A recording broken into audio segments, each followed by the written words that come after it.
Je ne sais pas pour toi, je ne connais pas ta situation et je ne sais pas là où tu te situes, mais ne nous basons pas sur ce que nous ressentons à l'instant T, mais restons focalisés sur ce qu'il est pour nous, tout en commençant à réaliser ce qu'il a déjà fait pour nous.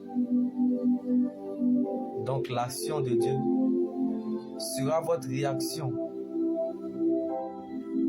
Ne force pas les choses de peur que tu sois écarté du plan ou décret divin. Car celui qui n'a pas peur du regard des autres a déjà exercé une grande foi. Donc, ne force pas Dieu à utiliser la même méthode qu'il a pris pour te bénir hier. Car Dieu ne te bénira pas aujourd'hui comme il a fait hier. Encore moins demain. Donc, attends-toi à l'inattendu rendez-vous divin. Comme David n'était pas le choix de son père, mais Dieu l'a choisi. Alors, ne sois pas étonné que les gens te négligent, comme ils ont jeté le cadavre de Lazare, parce que Jésus n'était pas présent. Donc le problème, ce n'était pas la maladie de Lazare, mais la présence de Jésus. Donc, même si les vents sont contre tes yeux et que tu ne vois aucun signe avantageux jusqu'à présent, sache que Dieu ne nous a pas promis une vie de facilité, mais il nous a donné sa présence. Alors apprécie ce que Dieu t'a donné. Jésus est la vie dans vos années. Donc c'est ta raison de dire que c'est fini pour toi. Mais Dieu n'a pas encore fini avec toi parce que tu es sa raison. Donc, il n'est pas obligé de composer avec toi. Car ce n'est pas parce que ça ne marche pas pour toi que Dieu n'aime pas ta démarche. L'homme transformé n'oblige pas Dieu à agir quand ce n'est pas encore le temps. Donc nous n'avons pas besoin de savoir le temps ou le moment où ces choses doivent arriver. Quand ça sera le moment voulu, Dieu fera de sorte à ce que cela se réalise. Parce qu'il ne se trompe jamais sur ce qu'il fait. Donc ce n'est pas parce que tu ne comprends pas que Dieu ne sait pas ce qu'il fait. Tu peux commencer de nulle part et finir quelque part à cause de l'atmosphère de l'alliance. Sa souveraineté te rattrapera. Donc tu ne peux pas arrêter le message. Lorsque Dieu met son choix sur toi, tu n'as pas à promener des regards inquiets. Car il compte sur lui-même pour t'accompagner. Parce que lorsqu'il révèle un fait, il va jusqu'au bout de sa délivrance complète. Donc lorsqu'il t'attend à la sortie de l'épreuve, c'est comme l'or qu'on met dans le feu et brille à la sortie. Donc ce que tu as juré de ne jamais subir, c'est par là Dieu te fera passer. Car la vie est ce que nous pensons. Tu peux perdre ce que tu as. Car la foi te donnera ce que tu as. Mais tu ne peux pas perdre ce que tu es. Alors dépend de ce que le ciel a décidé. Car ce que tu es dépend de ce que le ciel a décidé. Dieu te fera toujours apprécier ce que tu es. Car ce n'est pas la joie du moment qui compte pour Dieu, mais plutôt la finalité de son plan qu'il a déjà établi pour notre vie. Alors même si tu n'es pas encore arrivé à l'accomplissement de ce que Dieu a dit, tant que tu n'as pas encore réalisé le plan de Dieu, même si tu n'es pas encore devenu ce que tu dois devenir, Jésus t'aime d'un amour inconditionnel. Jésus t'aime plus que la bénédiction, mais son amour ne te forcera pas à le suivre. Quand Dieu aime les David, il utilise les Absalom pour les faire revenir, car la douleur rend humble, la pression donne le pouvoir. Trop d'humilité est l'humidité. Donc la grande et vraie humilité, ce n'est pas seulement de reconnaître la valeur de ceux qui t'ont relevé lorsque tu étais en bas. Mais c'est aussi de reconnaître la valeur de certaines choses que Dieu attendait de nous, qu'on n'a pas fait.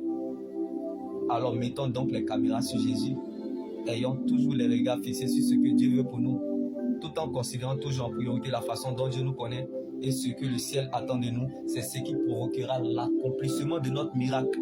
Ne sortira jamais de nos calculs, là où l'on l'attend, mais là où l'on le provoque par notre connexion avec Dieu. Donc les fruits que nous recherchons pour notre liberté dépendent de notre relation avec Dieu, car c'est de notre relation avec Dieu que découle tout le reste.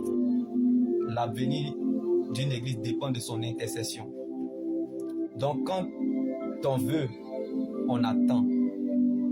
Mais quand on peut, on provoque. L'avenir du peuple dépend de son obéissance à Dieu. La prière accompagne la...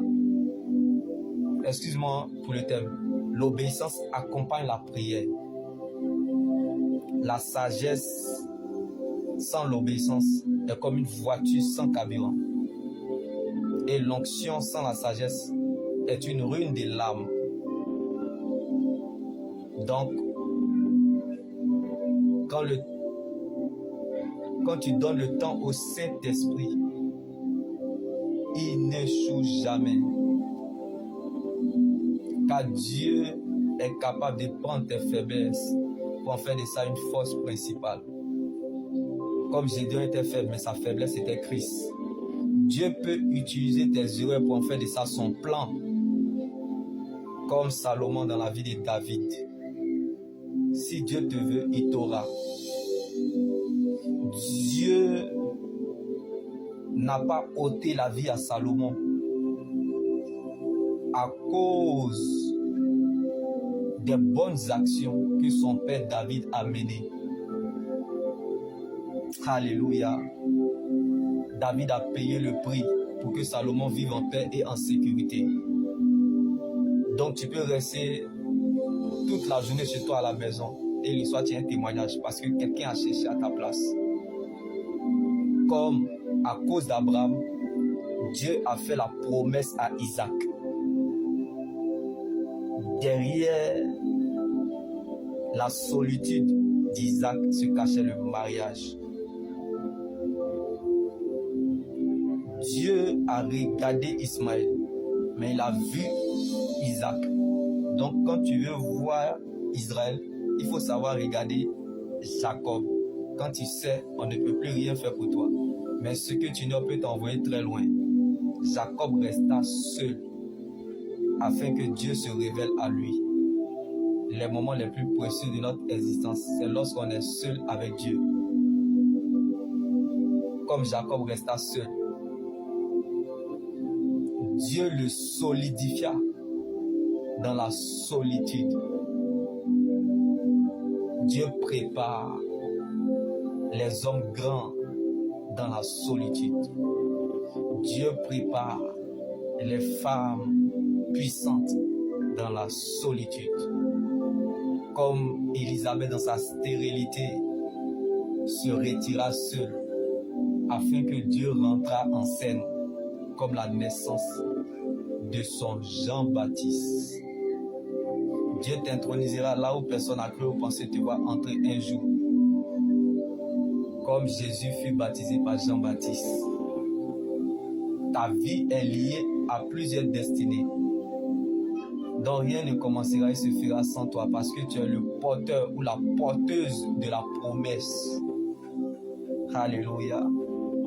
J'aimerais dire à un Zacharie qui marche dans l'humiliation. Le silence de Dieu attire le silence de l'homme. Comme Dieu a fermé la bouche de Zacharie pour que son enfant Jean-Baptiste naisse sans problème.